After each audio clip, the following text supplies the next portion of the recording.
And 3, 2, 1. I got questions, and you always have answers for me, so I'm going to ask you a question now. How'd they do that? T2 style. I need to know. T2, Terminator 2, the liquid character is the quintessential sci-fi changing of how special effects were done, how visual things were done. It still holds up today, I think, and I don't know how they did it. Most of it. Most of it. I'm not saying it's perfect, but I need to know, Matt. Tell me how it was done. Which shot? Because this is the brilliant thing about it. Let's take a look at the scene in the elevator. Okay. Where they run towards the elevator. Right. Okay. So they're running towards the elevator. They've just broken her out. They're breaking her out. Right. Doors close. The blades come through and they fold back. Right. That's CG.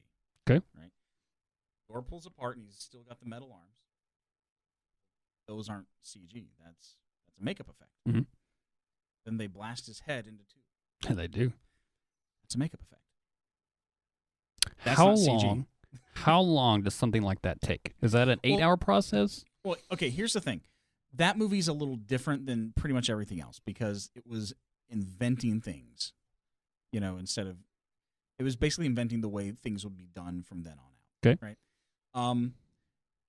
The movie took so long. It took so long to do the visual effects for the movies, for the liquid metal stuff. They actually shot most of those plates before the movie went into production. Wow. Right. That's some dedication. Yes. Like him laying on the ground in the mall.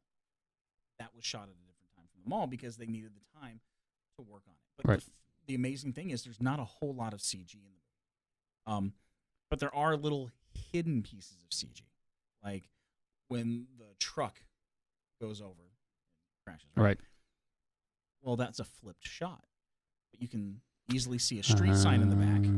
I gotcha. And when they flip the shot, they're like, that street sign's backwards. Mm-hmm. So they have to flip that. Right. Right. But then they also, when they have that close-up or the medium shot on the motorcycles, and the truck's behind them, and he grabs John and puts him on the back of the motorcycle. Right.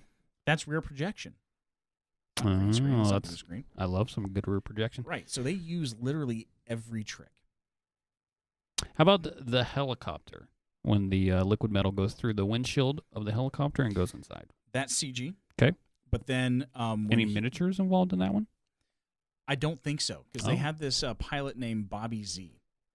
I believe he's dead now. But he was like the helicopter guy. Mm-hmm. And they had the 710 freeway. And it wasn't finished yet, so they were able to block it off and actually shoot. So when he goes underneath the overpass, that's him flying underneath. Good Lord. Right. Wow. Well, then you also have to remember, this is James Cameron. James Cameron doesn't do things small. He was just coming off of his least successful movie where he basically invented a new way of communicating underwater with Abyss. Right.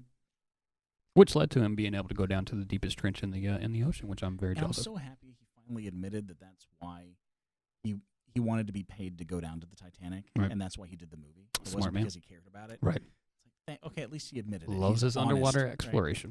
Right? No, but they were using computer software that's so antiquated by today's standards that it's kind of hard to understand that how they could make it look this realistic. Like the shot where he falls from the top of the elevator and the big blob and comes back up and he's formed. Yeah. That still looks incredible. It looks better than Terminator Genesis, which came out a year and a half ago. My goodness. Well, there's a reason for that. No, like what's the reason? Like that should not because happen. they just relied on CG, like the new CG stuff for the but Genesis, that's what I'm saying. right? Even the CG, a lot of times, doesn't look as good. Well, because it doesn't. CG doesn't always look perfect, especially when it's a studio and they're trying to do that in a hurry. Because I'm sure that they didn't take 2 years to make that film. Right. I got you. That answers my questions. I'm still fascinated by it. I still can watch. I can still watch that Liquid Man. Yeah. I can still listen to Guns N' Roses. Robert we do it. Was awesome. And there you go. So that's how they did it. Thanks to Matt for that. You made it through a whole segment and didn't drop a name. I'm very impressed. I did say Robert Patrick. Name drop.